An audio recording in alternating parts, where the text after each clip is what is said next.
Hola, ¿qué tal? Este es un especial de resumen latinoamericano desde Cuba. Estamos en un barrio muy cercano a la Plaza de la Revolución en La Habana y dentro de pocos minutos vamos a entrevistar a Iván Márquez. Él es miembro de la comandancia de las Fuerzas Armadas Revolucionarias de Colombia, Ejército del Pueblo, la FARC-EP, y también obviamente preside la delegación que aquí en La Habana está discutiendo desde hace más de un año y medio con el gobierno colombiano las posibilidades de un acuerdo de paz. Estamos en un momento muy clave de estas negociaciones de paz. Por un lado, no ha habido todavía un cese del fuego bilateral, el gobierno de Colombia se niega a eso, mientras las FARC están cumpliendo rigurosamente con este cese del fuego.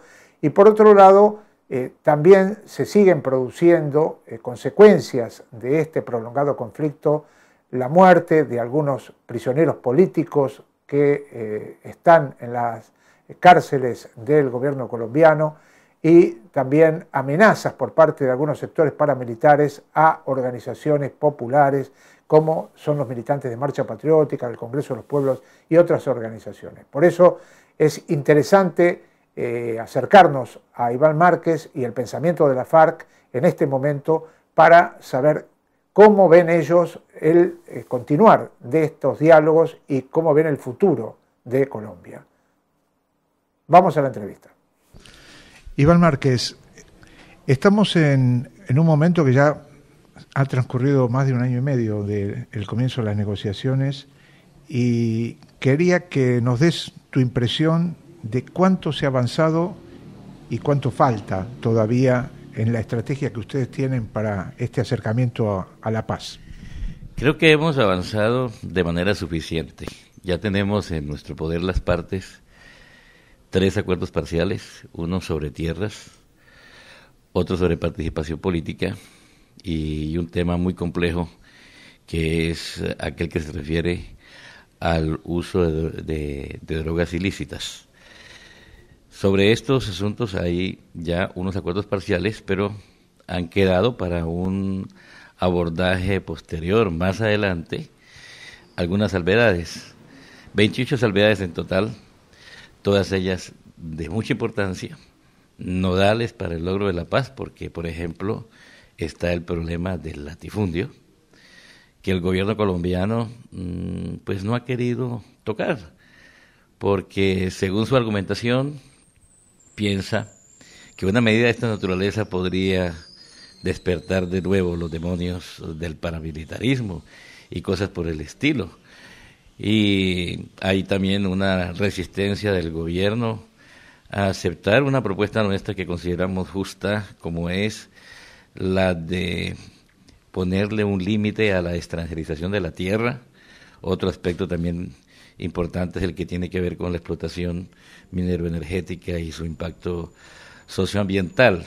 Para que usted analice un poco la categoría de problemáticas que se nos están quedando allí como salvedades y que desde luego nosotros hacemos todo lo posible para que no sean arrojadas definitivamente al incendio del olvido, como a veces advertimos de la pretensión del gobierno.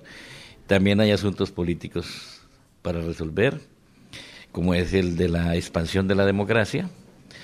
Nosotros insistimos en que para que se dé un ambiente favorable para la paz, es necesario, primero que todo, que el Estado deje definitivamente atrás la doctrina de la seguridad nacional, la concepción del enemigo interno, y resuelva de una vez por todas el fenómeno del paramilitarismo.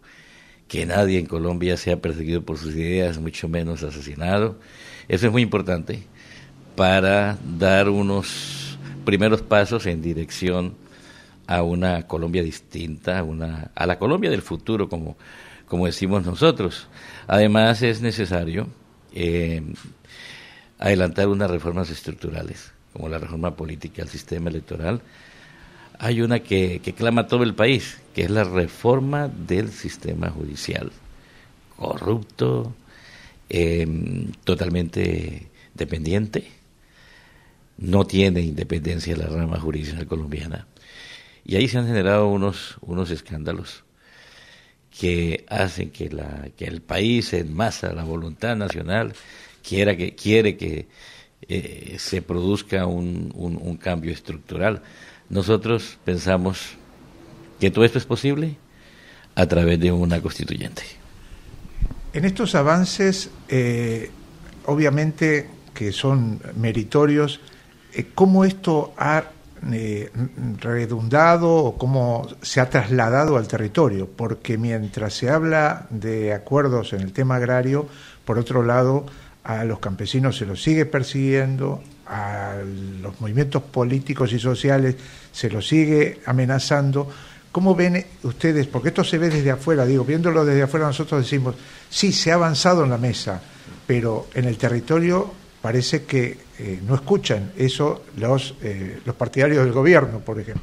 Lo vemos como una gran incoherencia entre la palabra, la retórica de paz del gobierno y lo que ocurre en la realidad. Para sumar un poco a las dificultades en torno a los puntos que hemos convenido, el gobierno paralelamente está legislando para reversar cosas que ya están aprobadas en la mesa. Por ejemplo, hay un proyecto de ley que se llama la Ley 133 sobre baldíos, que en lugar de proteger a los campesinos sin tierra, busca proteger al capital financiero, a los empresarios agrícolas, los que tienen músculo financiero, y no a los campesinos que no tienen esas tierras. Igualmente, estamos nosotros presentando en la mesa una protesta enérgica porque no es posible que se sigan asesinando a defensores de los derechos humanos o que se siga revictimizando a las víctimas. Muchos de las víctimas que llegaron a La Habana a plantear su dolor ante la mesa y a exigirnos que por favor no nos levantáramos de esta hasta que no hayamos logrado un acuerdo de paz y hasta que no firmen también un cese al fuego bilateral y definitivo. Venían a plantearnos eso, pero ocurre que una vez han llegado a Colombia algunos de estos representantes de las víctimas y organizaciones de víctimas han sido reprimidos, perseguidos, amenazados. Queremos nosotros que haya una coherencia, ¿no? Una seriedad por parte del gobierno, porque si se está hablando de paz, realmente estos hechos no se pueden justificar desde ningún punto de vista. Ahora se incorporaría, por lo menos está el anuncio, un representante de los Estados Unidos, Aronson. ¿Cómo lo ven ustedes a esto? Ustedes han sacado un comunicado que lo ven satisfactoriamente, pero explíquenos un poco por qué lo ven satisfactoriamente. Lo vemos satisfactoriamente porque, como por todos es sabido, los Estados Unidos tienen un peso muy fuerte en la política colombiana. Manejan, este aspecto, lo político, lo económico, lo social, lo militar. Hay una, participación muy grande por parte de los Estados Unidos en el conflicto interno colombiano, con financiamiento de la guerra, con el suministro de equipos bélicos, tecnología de punta, a las Fuerzas Armadas oficiales.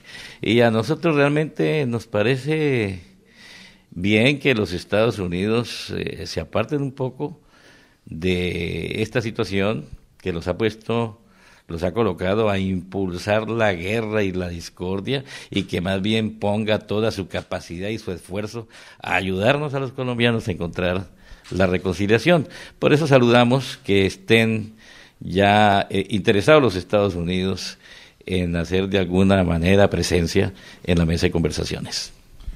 En lo que hace a Santos, ustedes le han pedido reiteradamente al gobierno que se sume al cese bilateral del alto el fuego, que es algo que obviamente ustedes lo han denunciado varias veces, que perjudica hablar de paz mientras se estén tirando tiros.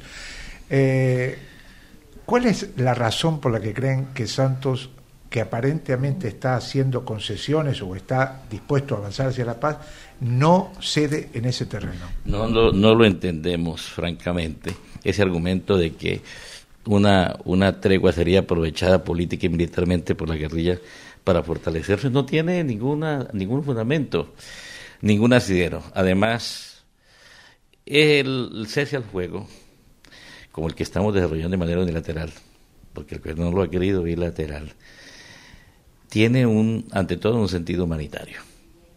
Nosotros pensamos que mientras estamos dialogando no tiene sentido seguir disparándonos, matándonos, que es necesario generar un ambiente propicio también para las conversaciones. Lamentablemente no hemos encontrado una respuesta similar por parte del señor presidente Santos. Nosotros decimos que aquí el gobierno se está comportando de una manera equivocada. Debiera hacer prevalecer el principio de favorabilidad hacia la población civil, que significa una suspensión de las operaciones militares, de las acciones militares. Y hasta decimos que con esta actitud están violando los mismos protocolos de Ginebra en su más amplia extensión, porque de lo que se trata es de evitar nuevas victimizaciones. Pero ojalá el presidente entre en razón. Bueno, creo que está entrando en razón, para ser justo, porque le ha dado instrucciones precisas a sus generales y oficiales que van a ser parte de la subcomisión técnica que se va a ocupar del asunto del cese al fuego, que busquen la manera de llegar rápidamente al cese bilateral de fuegos. Ahora, según la impresión de ustedes, ¿Santos tiene control absoluto sobre las fuerzas militares? Lo digo por lo siguiente: ustedes hace poco sacaron una especie de alerta rojo y una alerta a sus propios compañeros de la guerrillerada, que seguían los avances, seguían las agresiones por parte del ejército. ¿Eso habla de diferencias en las fuerzas militares con respecto al gobierno? Bueno, hay que reconocer que en general se observa subordinación de las Fuerzas Armadas hacia el presidente, pero al mismo tiempo una fuerte influencia negativa por parte de la derecha extrema que lidera el señor Álvaro Uribe Vélez. Ese asunto debe estarse resolviendo, nos imaginamos nosotros, porque no puede ser que dentro de las Fuerzas Armadas haya oficiales que no actúen lealmente con su comandante supremo, que constitucionalmente es el presidente de la República. ¿Qué pasó con el general Alzate? ¿Qué pasó con ese tema que después se habló mucho y después quedó en penumbras? Bueno, yo creo que lo que ha manifestado el general Alzate fue lo que realmente ocurrió. Nosotros creemos en la palabra del general Alzate. No es que estuviera realizando cosas non santas en el río Atrato. Hay un grupo de nuevos oficiales del Ejército de Colombia que quieren actuar un poco más favoreciendo a las comunidades con obras, con acciones cívico-militares, para tratar de rescatar la confianza perdida, porque la población desconfía del ejército, como el mismo general lo reconoció, y por eso se involucran en proyectos sociales de beneficio de una región olvidada, como es el caso de la región del Chocó, que no tiene energía, que no tienen servicio de agua, que no tienen servicio de alcantarillado, ni carreteras, ni calles dignas para la gente, y entonces se involucran en este tipo de proyectos. En una de esas salidas que hacía de Quibdó, de su fuerte militar, es posible que haya descuidado un poco su seguridad, y llegó a un sitio donde estaba la guerrilla de la FARC, y como él es el jefe de una fuerza de tarea que se ha dedicado a perseguir a la guerrilla, a bombardear a la guerrilla, pues entonces sencillamente se le retuvo y tuvo que marchar en condición de prisionero de guerra. ¿Ustedes no dudaron nunca, frente a la detención de Alzate, de negociarlo? No, realmente... Porque era un importante jefe militar. Por supuesto, y el gobierno colombiano estuvo muy pronto para interceder, para abogar por él, para buscar una solución rápida. También recurrió a los países garantes del proceso, que son Noruega y Cuba. Y desde luego nosotros estamos en una disposición absoluta por generar condiciones que sean favorables para el proceso, y tomamos la decisión de liberar lo más pronto posible a este general, desde luego haciéndole notar al gobierno que hay una situación bastante deplorable, reprochable al interior de las cárceles colombianas, con los presos políticos y con los prisioneros de guerra que viven en condiciones infrahumanas, de hacinamiento, de violación de sus derechos. Y nosotros quisiéramos que ese caso se visibilizara, pero el gobierno se le ha metido en la cabeza la ficción de que no existen presos políticos en Colombia, pero las cárceles están llenas de dirigentes sociales, dirigentes populares, dirigentes políticos, todos ellos acusados de terrorismo, porque en Colombia parece que no hubiese otra imputación distinta a terrorismo para poder, digamos, debilitar el empuje, la fuerza, el liderazgo del movimiento social y político. Volviendo a Santos, Santos demuestra, el año pasado lo dijo varias veces, en medio de la campaña electoral en su momento, y ahora también lo ha reiterado, que hay que apurar las negociaciones. Es como que él demuestra tener bastante apuro para que, obviamente, se logre un acuerdo.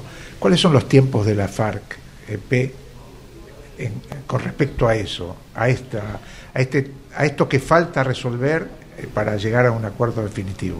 Sí. Efectivamente se le nota un poco apurado, eso es cierto, ¿no? Pero no se puede decir que la mesa no avance por una actitud cerrada de la insurgencia, no.